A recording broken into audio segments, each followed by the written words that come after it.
कहने को भारत का चौथा स्तंभ पत्रकार होता है, लेकिन क्या चौथे स्तंभ का सम्मान किया जाता है? सरकारी तंत्र और व्यवस्थाएं आए दिन पत्रकारों के साथ दुर्व्यवहार करती हैं। पत्रकार अपने कर्तव्य का पालन करता है, लेकिन उनके साथ दुर्व्यवहार किया जाता है। इसी क्रम में आपको लेके चलते हैं आजमगढ़ के पवई थाना क्षेत्र में, जहां पवई थाना के थानेदार यानी कि दरोगा जी ने एक पत्रकार रजनीकांत सिंह के साथ बहुत ही अभद्र भाषा का प्रयोग करते हुए उन्हें जलील करके थाने से निकाल दिया, जिसकी शिकायत स्थानीय सीओ और डीएम कार्यालय तक भी की गई है। लेकिन अब तक शासन प्रशासन द्वारा दरोगा जी पर कोई भी कार्रवाई नहीं की गई, क्योंकि जिस मामले में रजनीकांत सिंह दरोगा जी से बातचीत करने गए थे, वो मामले में कहीं ना कहीं दरोगा जी की विपक्ष पार्टी की तरफ से कोई भूमिका नजर आ रही थी और एक तरफा मामले को लेकर के दरोगा जी नाराजगी दिखाते हुए पत्रकार पे ही बरस पड़े, जिसे लेकर पूरे पत्रकार समाज में रोष व्याप्त है। आने वाले समय में पत्रकार का एक प्रचंड मोर्चा थाने के ऊपर हो सकता है। पेश है हमारे संवाददाता संदीप विश्वकर्मा की एक खास रिपोर्ट। पत्रकार बंधुओं से ये निवेदन करते शांतिपूर्ण तरीके से हम लोगों को मिलना है, अपनी बातों को रखना है। दिन रात हम लोग बिना वेतन के, बिना किसी के भेदभाव के हम लोग हमेशा समाचार का प्रकाशन करते चले आए हैं, लेकिन ये पुलिस गुंडागर्दी बिल्कुल नहीं चलेगी। पुलिस द्वारा जो गुंडागर्दी की जा रही पत्रकारों के साथ बिल्कुल बर्दाश्त नहीं किया जाएगा। क्रांतिकारी पत्रकार परिषद जिंदाबाद, जिंदाबाद। क्रांतिकारी पत्रकार परिषद जिंदाबाद, जिंदाबाद। पत्रकार एकता जिंदाबाद, जिंदाबाद। पत्रकार एकता जिंदाबाद, जिंदाबाद। पत्रकार एकता जिंदाबाद, जिंदाबाद। पत्रकार एकता जिंदाबाद, जिंदाबाद।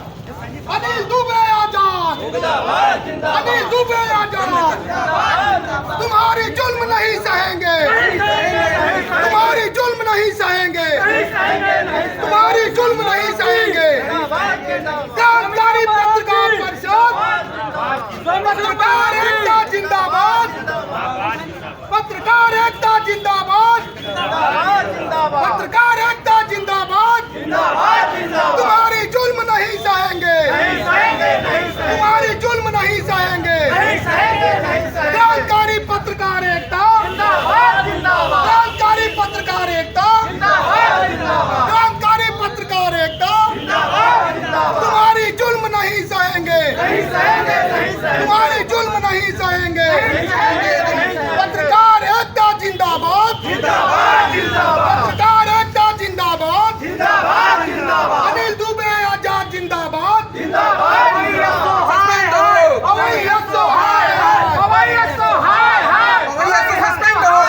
उसको बर्खास्त किया जाना चाहिए, सस्पेंड हो। उन्होंने व्यवहार किया मुर्दाबाद, मुर्दाबाद, मुर्दाबाद। मुर्दाबाद, सस्पेंड हो, सस्पेंड हो। वहीं के मैटर है, पवई थाने का। वहीं थाने जी, क्या हुआ था? पवई थाने में सर समाचार संकलन हेतु में गया था, और जब मैं गया तो दरोगा साहब बैठे थे चेयर पे। उन्होंने उनसे कहा सर एक मुलजिम उसमें बंद था। हमने कहा सर कुछ समाचार संकलन हेतु अगर कोई जानकारी हो तो हमको दे दीजिए। उनका सीधा शब्द यही था कि पत्रकार हैं आप? हमने कहा जी सर। कहे आप लोग तो दलाल हैं यहाँ के। हमने कहा सर कोई साक्ष्य हो आपके पास तो हमको दे दीजिए। इसके बाद कहे नहीं यहाँ पे तुम लोग दलाली करते हो। हमने कहा सर कोई साक्ष्य हो दे दीजिए। मेरा रिपीट यही प्रश्न उनका फिर हुआ। उसके बाद उन्होंने कहा यहाँ से तुम भग जाओ, और मुझको जो है अभद्र भाषा का प्रयोग, मुझे गाली भी दिया गया वहाँ पे और भगा दिया गया। कहे कि अगर यहाँ थाने में आप दिखाई देंगे तो आपके खिलाफ फर्जी मुकदमा रख कर हम जेल भेज। क्या नाम है किसका? का क्या नाम है? रत्नेश दुबे। और इसके बाद मुझे अब बार बार धमकियाँ मिल रही है। सीओ को ज्ञापन देने के बाद और सीओ साहब को मैं ज्ञापन दिया, एसडीएम साहब को मैं ज्ञापन दिया। ज्ञापन देने के बाद मुझे किसी ना किसी माध्यम से धमकियाँ दिलाई जा रही जब है। आप सीओ साहब को ज्ञापन दिए थे तो उनकी रवैया आपके साथ कैसी थी?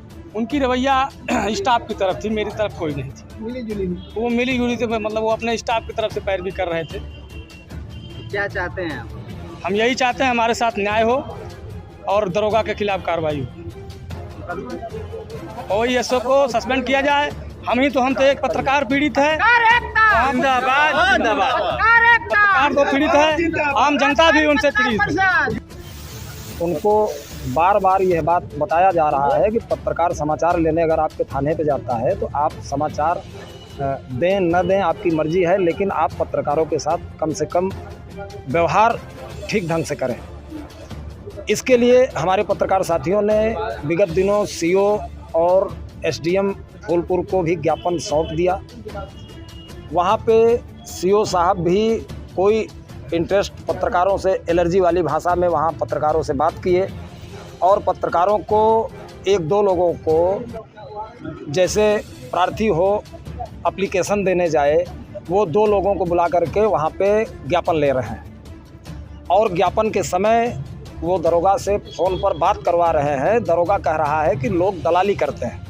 तो क्या हम ये जानना चाहते हैं पुलिस अधीक्षक महोदय से, उच्चाधिकारियों से, कि क्या थाने पर पत्रकारों को जाने पर रोक लगाने का कोई आदेश उत्तर प्रदेश सरकार योगी आदित्यनाथ ने भेज दिया है? अगर भेज दिया हो तो उसे सार्वजनिक करें ताकि थाने के इर्द गिर्द कोई पत्रकार न दिखाई पड़े। और यदि मोबाइल छीना जा रहा है, मोबाइल जमा कराया जा रहा है तो उसका उचित कारण बताएं कि मोबाइल लेकर के पत्रकार, कैमरा लेकर के पत्रकार नहीं जाएगा तो क्या लेकर के जाए, ये बताएं। हम क्रांतिकारी पत्रकार परिषद के लोग इनके बताए हुए हर कानून को पालन करने का वचन देते हैं और शांतिपूर्ण तरीके से हम चाहते हैं कि उस थानाध्यक्ष के खिलाफ उचित कार्रवाई हो। कैसी और कार्रवाई चाहते हैं सर आप? उनको बर्खास्त किया जाए, उनको तत्काल प्रभाव से उनके खिलाफ मुकदमा लिखा जाए और जितने प्रमाण इनको चाहिए, उन्होंने कितनी अभद्रता किया है वो सब ऑडियो रिकॉर्डिंग, वीडियो रिकॉर्डिंग हमारे पत्रकारों के पास उपलब्ध है। उसको हम ज़रूरत पड़ने पर सार्वजनिक करेंगे कि किससे इन्होंने क्या किया है, किससे इन्होंने पैसा लिया है, किससे इन्होंने पैसा की मांग किया है, कैसे लोगों को फर्जी इन्होंने फंसाया है। ये आज हम सिर्फ बताने आए हैं कि अगर पत्रकारों के साथ जरा सा भी दुर्व्यवहार किया जाता है पुलिस विभाग से तो क्रांतिकारी पत्रकार परिषद के लोग चुप नहीं बैठेंगे, वो सड़क पर उतरेंगे।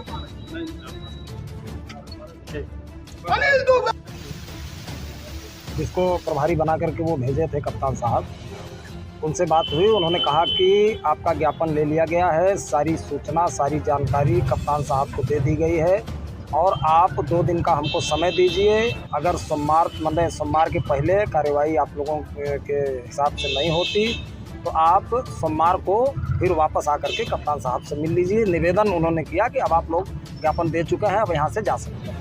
किन्हीं लोगों से जानकारी मिली है कि सर कि उनको समझा दिया जाएगा? इतना अत्याचार पत्रकार के साथ हो रहा है फिर भी समझाने की बात कहाँ सर? वो अत्याचार के खिलाफ ही क्रांतिकारी पत्रकार परिषद अपने नाम के अनुरूप बड़ा से बड़ा कार्यक्रम, बड़ा से बड़ा आंदोलन करने के लिए कृत संकल्प है।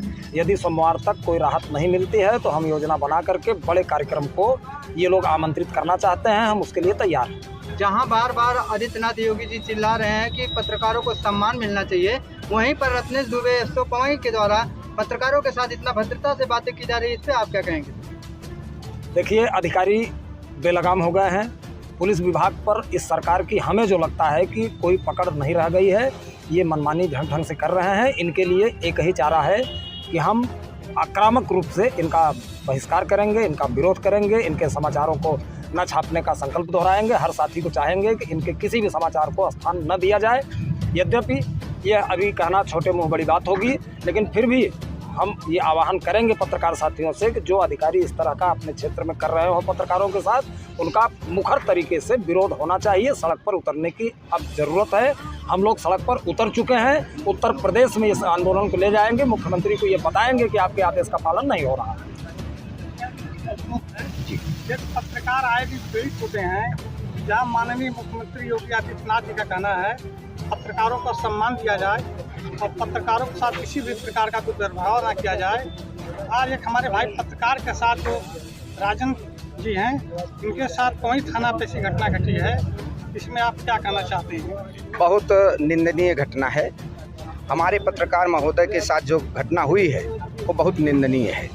ऐसे अधिकारी अगर ऐसा कार्य करते हैं तो हम उनको कतई बर्दाश्त नहीं कर पाएंगे। उनको हम कड़ी से कड़ी सज़ा दिलाने की प्रयास करेंगे।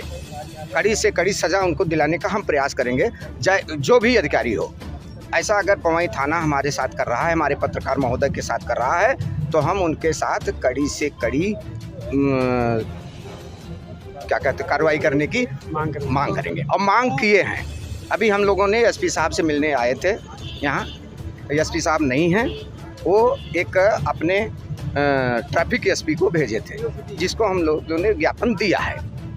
उनका कहना है कि हम व्हाट्सएप पे एसपी साहब को इसकी सूचना दे दी है, आप लोग जाइए, आपका कार्य सोमवार तक हो जाएगा, अगर नहीं होता है तब आप फिर पुलिस कार्रवाई नहीं हो रही है तो सर आप क्या करेंगे?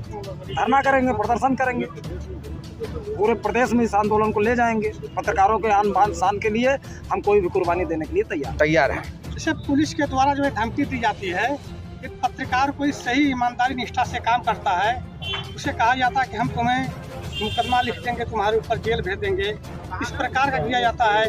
आज इतनी बड़ी संख्या में पत्रकार की संख्या आई हुई है, तो आप एसपी साहब से क्या न्याय उम्मीद लेकर आए हैं? उम्मीद लिए हैं कि इस पे न्याय हो, इसके पे न्याय हो। अगर उनका एक कर्मचारी हमारे पत्रकार के साथ यह अभद्रता कर रहा है, ऐसी बातें कह रहा है, तो उनके संज्ञान में हम डाले हैं, उनको कड़ी से कड़ी सजा दें और हमारे पत्रकार महोदय के साथ ऐसा नहीं होना चाहिए, यही हमने एसपी साहब से गुहार लगाई है। एक चीज़ और है, कोई पत्रकारों को धमकी दी जाए, ये खुले तौर पे आप जान लीजिए कि हम लोग ये आके चिल्लाते हैं कि फलानवा ने धमकी दे दिया। आप पत्रकार समाज से हो, आपको भी हम आगाह कर रहे हैं कि अगर कहीं से आपको लगता है कि हमको धमकी मिल सकती है तो उसकी रिकॉर्डिंग जरूर करें, इनके खिलाफ जितने भी प्रमाण हो उसको इकट्ठा करें और वो प्रमाण के साथ हम लोग सड़क पर उतरेंगे, उसके न्याय की लड़ाई लड़ेंगे। कानून साक्ष्य मांगता है, बरोबर ध्यान रहे। आप लोग बिना प्रमाण के कोई लड़ाई न छेड़ें।